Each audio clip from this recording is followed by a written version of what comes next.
The New Orleans Saints lost two new head coaching candidates, but it might just mean that they're close to closing in on their next head coach hire. We got all that and a little bit of lanyard for you on today's episode of Locked On Saints.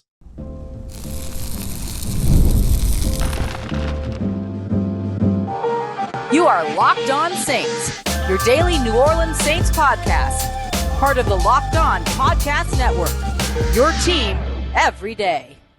What is good, Who Dat Nation and Who Dat family? I am your host, your friend Ross Jackson, New Orleans native, your New Orleans Saints expert and credentialed member of the media covering those New Orleans Saints as the Saints beat writer over at LouisianaSports.net and Saints analyst with WWL TV. And on today's episode of Locked On Saints, I'm going to give you a few Senior Bowl standouts, including some big-time performances on the defensive line, which couldn't work out better for the New Orleans Saints. We'll also dive into what I learned about Mike Kafka with my one-on-one conversation, an exclusive interview with him. I'll share some of the details that he provided, including a little bit behind his offensive philosophy, the defense that would best complement it, and the opportunity at hand where he could potentially be the New Orleans Saints' next head coach. But to lead all of this off, the New Orleans Saints saw two more head coaching candidates withdraw from consideration, which could tell us that the Saints are closing in on their head coaching hire, and it might be a very recent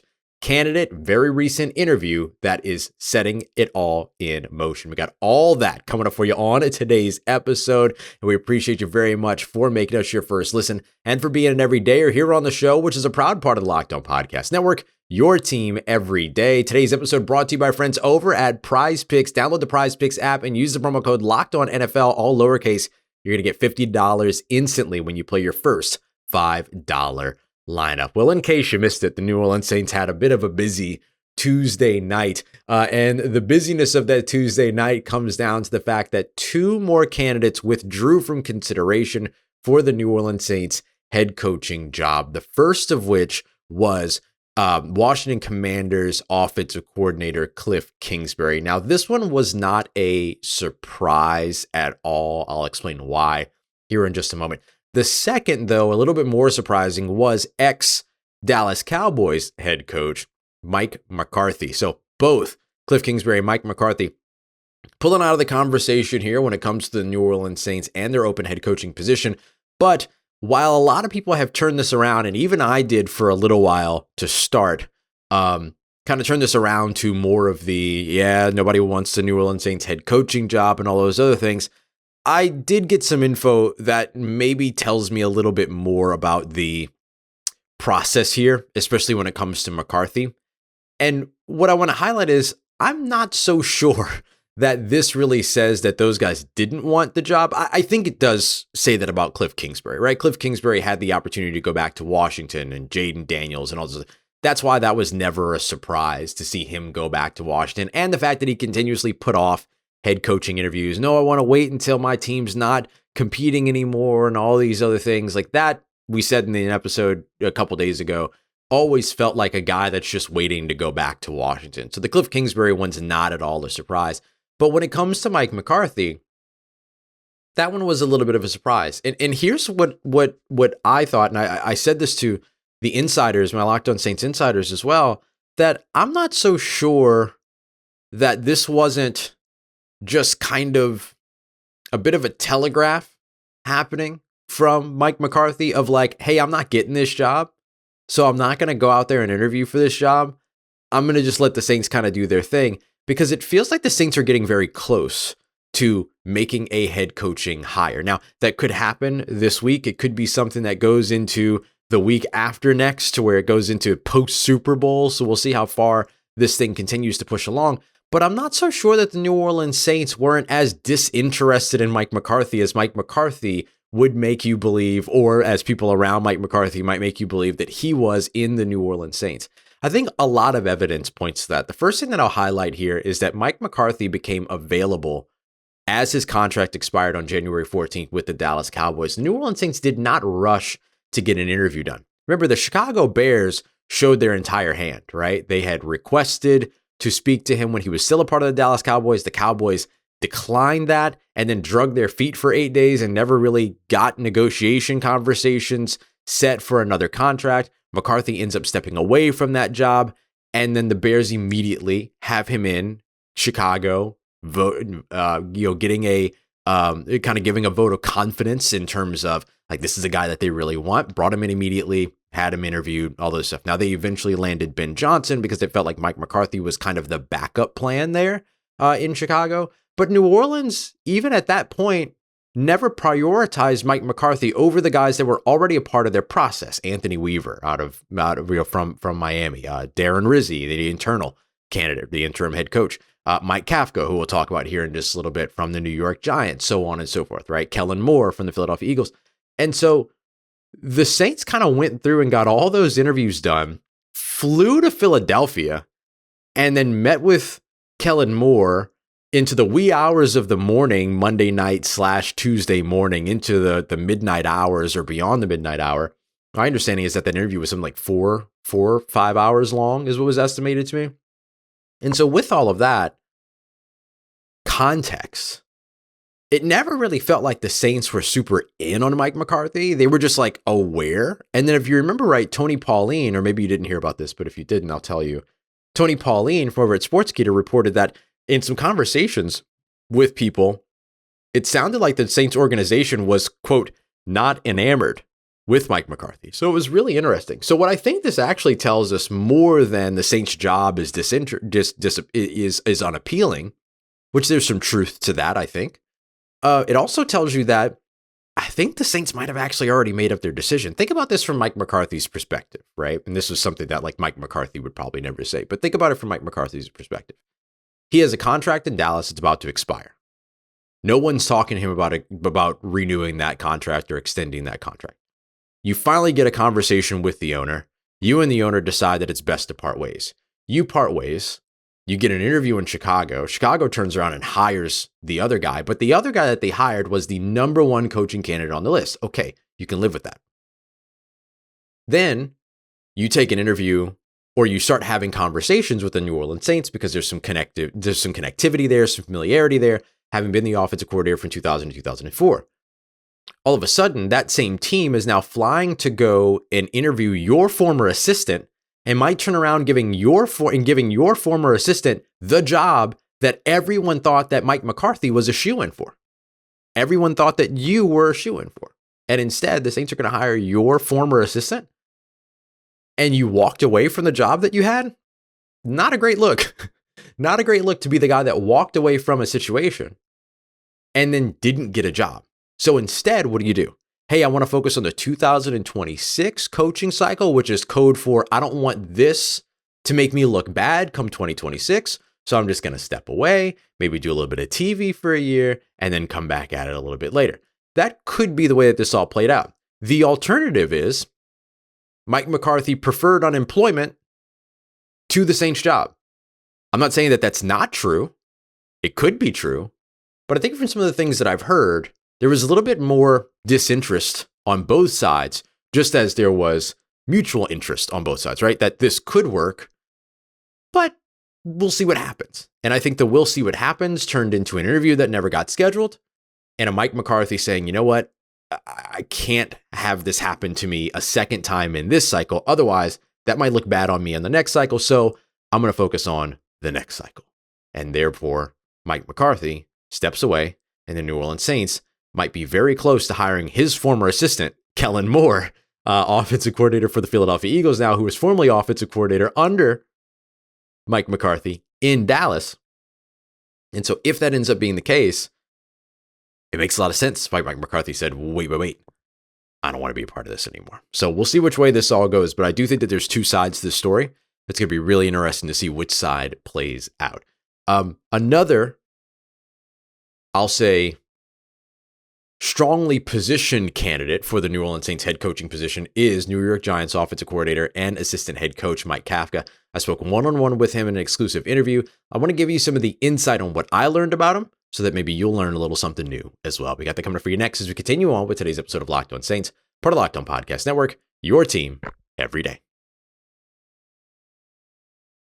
Today's episode of Locked On Saints is brought to you by our friends over at Prize Picks, the easiest and most fun way to play daily fantasy sports. It's you and your football opinions and knowledge versus the house. It's a great way to turn your football opinions into real cash over at Prize Picks today. Here's how it works. Prize Picks gives you projections for players going into the weekend. You choose more or less on that projection. If you get those right on 2 to 6 different players, you're going up to 1,000 times your cash over at Prize Picks. And they're even going to give you a free pick for the big game where one of the 2 starting quarterbacks only needs to throw for 1 yard, and boom, you already have one of your 2 to 6 wins that way. So go and check them out over at prizepicks.com today. You can also download the Prize Picks app. You can use the promo code LOCKEDONNFL. It's going to give you $50 instantly when you play your first $5 lineup. That's promo code LOCKEDONNFL for $50 instantly when you play your first $5 lineup. That's at Prize Picks.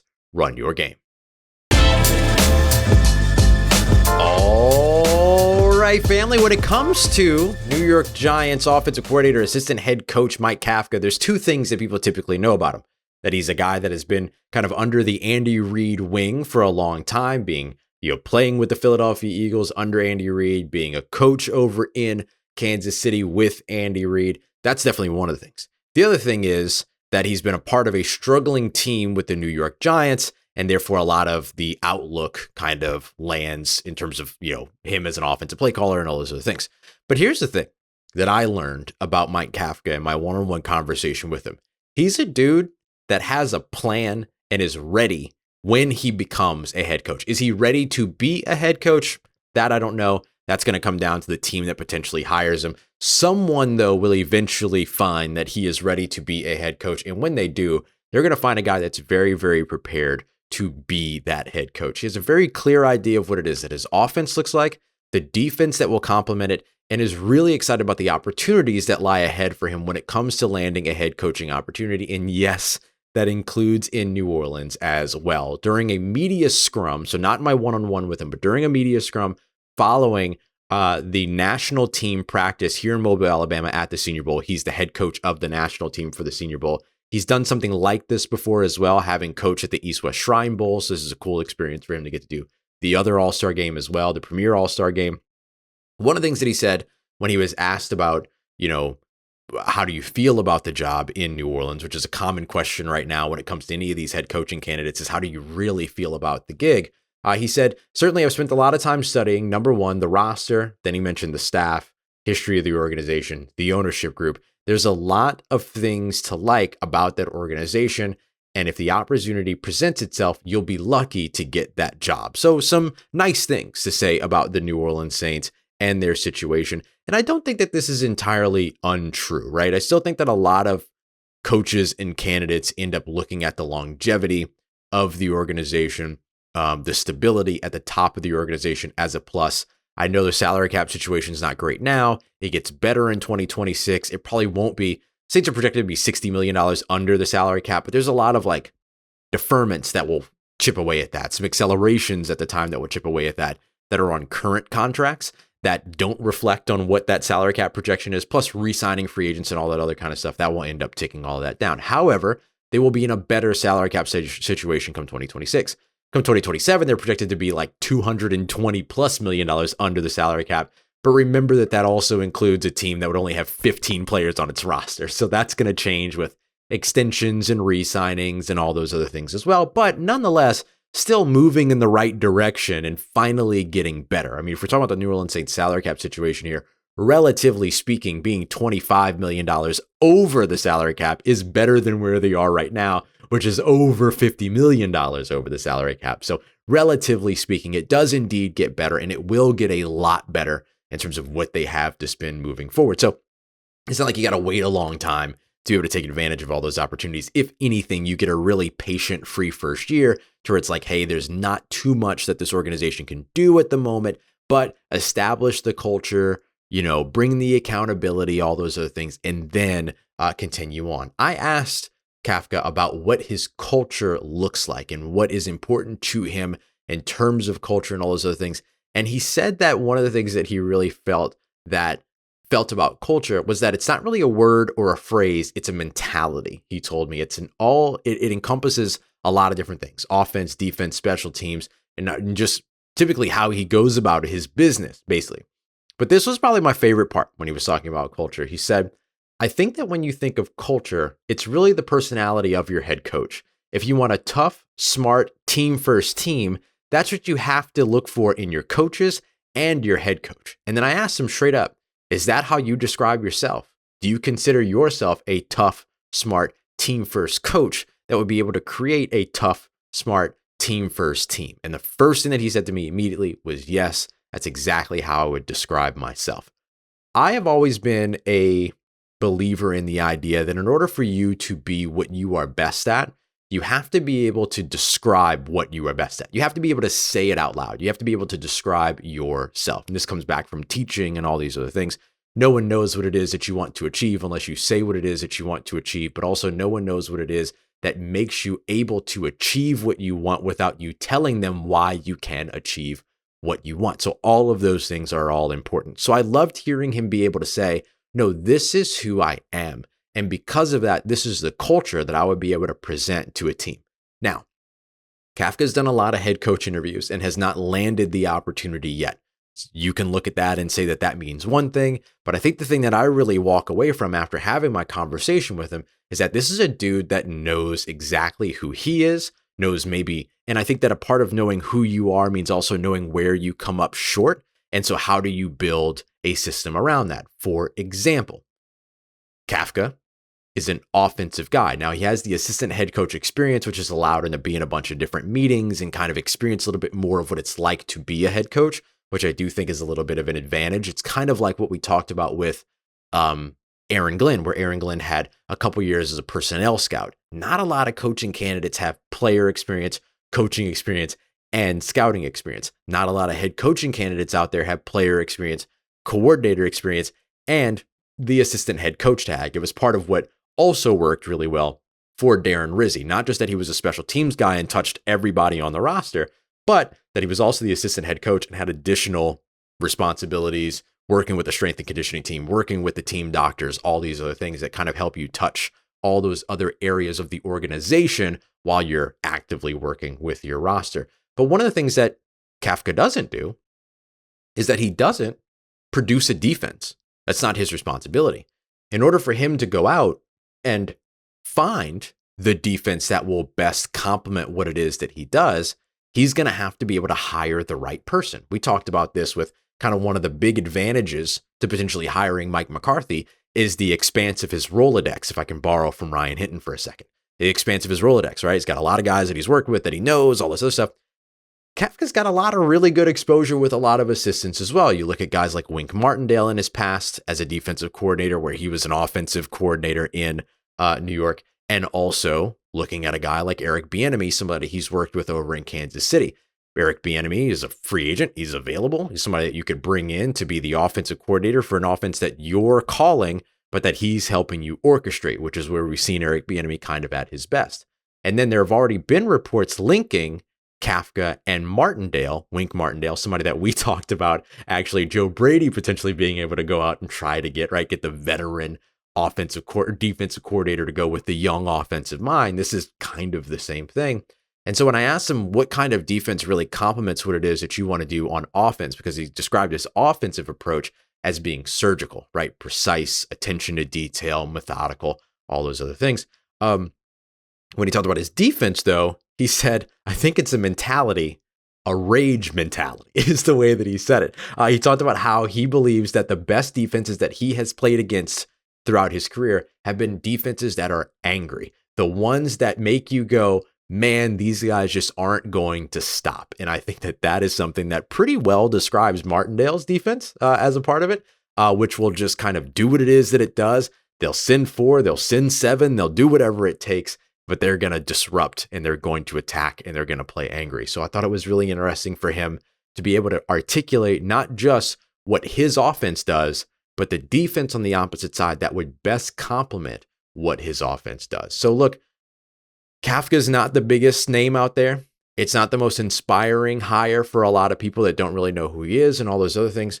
But as you talk to him more, as you talk to people around him more, and as you talk amongst the NFL circles, you can see why it is that teams are interested in him. So I wanted to introduce you a little bit more to some of his concepts, some of the stuff that we discussed, he and I one-on-one. If you want to read more, you can head over to louisianasports.net. There's a whole article there about my conversation with him. There will also be, probably by the time that this podcast is available to you, another piece up with an interview that will air over on 104.5 ESPN Baton Rouge with T-Bob Hebert over at Off the Bench, louisianasports.net, 104.5 ESPN Baton Rouge, same company. So we're all work together on this. And so I got my one-on-one.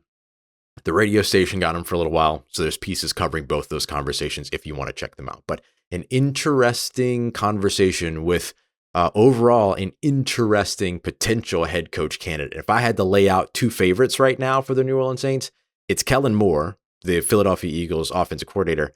And I think the other favorite is probably Mike Kafka of the New York Giants. So I'm glad that I was able to get this conversation with him and share some of it with you. If you want to see the rest, you can head over to you can head over to louisianasports.net. You can join the Insider program where I'm sharing some extra stuff with them as well. All right, coming up next, I'm at the Senior Bowl. Let's get to some of the prospects that you should know, including an absolutely dominating performance by the defensive line, which could not provide a better opportunity for the New Orleans Saints. We'll get to that next as we continue on with today's episode of Locked On Saints, part of Locked On Podcast Network, your team every day.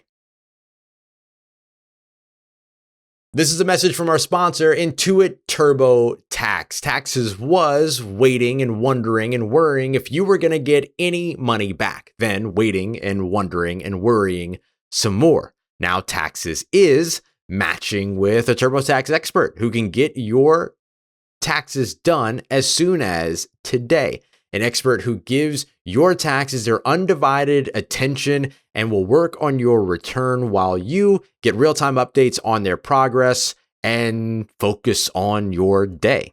Pretty nice setup. The TurboTax expert will make sure that they find every deduction possible and file every form, every investment, everything with 100% accuracy, all so that you can get the most money back guaranteed. No waiting, no wondering, no worrying. Now this is taxes. Get yourself an expert at TurboTax.com, available only on TurboTax Live full service. Real-time updates available only in the iOS app, and see guarantee details at TurboTax.com/guarantees. Let's get it, Who Dat Nation. I got some Senior Bowl updates for you in terms of some top performers. I'm going to go ahead and give you the brass tacks right away. Michigan edge rusher Josiah Stewart is a dog. Boston College edge rusher Donovan Ezeiruaku is a dog. Mike Green, the edge rusher out of Marshall that everyone has been chomping at the bit to see and who came in and impressed everybody, measuring in at 6'3", 250 plus pounds, is indeed a dog. And Iowa defensive lineman Yahya is a certified dog. Defensive line, edge rusher, absolutely dominated day one at the Senior Bowl, particularly those on the national team. Every single rep, there was somebody on the defensive line in the backfield and somebody on the offensive line on their tail end. It was a dominating performance by defensive lines over here in Mobile at the Senior Bowl. And that's a really good setup for New Orleans. The guys that we're talking about, Josiah Stewart, Donovan Ezeiruaku, maybe Mike Green in a little bit of a different category here, Yahya, these aren't guys that are necessarily first rounders. Now I could see a Donovan Ezeiruaku being kind of like a Joe Troyinka in terms of what they did, in terms of him landing at the end of the first round to the Tampa Bay Buccaneers because they were the 30th pick or something like that, right? They were in the 30s. They were late in the first round. That's where I could see a guy like Ezeiruaku going in. But I actually added Ezeiruaku to, I wanted to replace Princely Umanmielen, another guy that I really like out of Ole Miss, who also had a pretty solid, or who, is somebody that's expected to have a solid draft process, I should say. But I actually replaced him in my Kellen Moore mock draft that I wrote at louisianasports.net because, again, I didn't want to have repeat picks, and I had Umanmielen in one of my other drafts a couple weeks ago and stuff like that, so I wanted to make sure that I varied it up. And he represents what would be a change for the New Orleans Saints when it comes to their approach to pass rusher, right? 6'2", 230, 240 pounds, being a speed rusher that wins with bend off the edge, but has a really refined ability to rush the passer, already has his pass rushing moves, already has his pass rushing plan. He has a large repertoire of different things. There was actually one scouting report that was really clever over at Pro Football Network that I really enjoyed, to where it basically said of Ezeiruaku that he has so many different tools in his tool set when it comes to rushing the passer that he could stand to give some away so that he can master some of the other ones that he has, right? Take a lesser approach, refine the approach, and then build off of what you've refined down to, almost like culling your toolbox in a way, right? I got 6 different Phillips head screwdrivers, but only need one, and I need the one that I'm best with, And so that's the way that I look at Donovan Ezeiruaku, is that he has this really expansive move set as a pass rusher, which is incredible because he's not the biggest guy, 6'2", but he's winning with swim moves over on the outside. Like, you understand how crazy that is? Arm overs and all those other things, like as a 6'2" edge rusher, like that's pretty crazy, but that's how well he understands his leverage, how to utilize the leverage of the blocker that's out in front of him and all that. So and then on top of all that, he has the ability to just be faster than the guy in front of him and bend around the edge to get after the quarterback. I think the New Orleans Saints, whomever the head coach is for them, whoever is leading up that defense, really, really, really needs to make change, bring some evolution to this New Orleans Saints defense in terms of what it has been and what it has been, particularly over the course of the past few years, which feels a little bit outdated, right? Feels like they're not ready to defend modern concepts around the NFL. It's why they get kind of carved up over the middle of the field, those crossing routes over the middle of the field. You've seen it. You've been so annoyed by it, right? And understandably so. Everyone has. I can promise you, everyone has been annoyed by that. And so I think it's things like that, in addition to the mobile quarterback thing, right? Because the fact of the matter is, there's no defense that's particularly good at handling the mobile quarterback, having to cover a second time. And when I say having to cover a second time, I mean, you take away the first read, you take away the second read, the quarterback holds onto the ball, it's 4 seconds into the snap, but there's no pressure. And so now the quarterback is moving around in the pocket. It's 5 seconds, it's 6 seconds, it's 7 seconds. And that means that those wide receivers are now running their own routes based on broken plays or scramble drills, things that you work as a wide receiver. And so that means that now the corner has to cover a second route, right? And so that's the part that becomes really challenging. Every defense fails when they have to cover for 7 seconds. Every coverage fails when you have to cover for 7 seconds. When you have to cover for 8 seconds. That's why speed on the defensive line becomes so important, because if you can get to a quarterback within 3, within 2.5, then there is no holding on to the football and the cornerbacks having to cover and then cover again and then cover again. There's none of that stuff. And so that's why I like the idea of the shift of what it would take and what it could be and what it would look like to go with more speed over on the defensive side. And trust me, a Wink Martindale defense would bring a little bit of that, just as an example, right? Just as an example of a potential defensive coordinator. Mike Green's another one that has that showed out the moment that he got here and continued to show out when he was out on the field. Really interesting kind of pass rusher. Another one that just wins with a lot of speed. Josiah Stewart, Michigan, wins with a lot of speed. And in defensive tackle out of Iowa, Yahya Black. Yahya Black is a guy that I haven't, that was just, this is why I love the Senior Bowl. He's not a guy that was necessarily on my radar during his time. And by the way, Yahya spelled Yahya.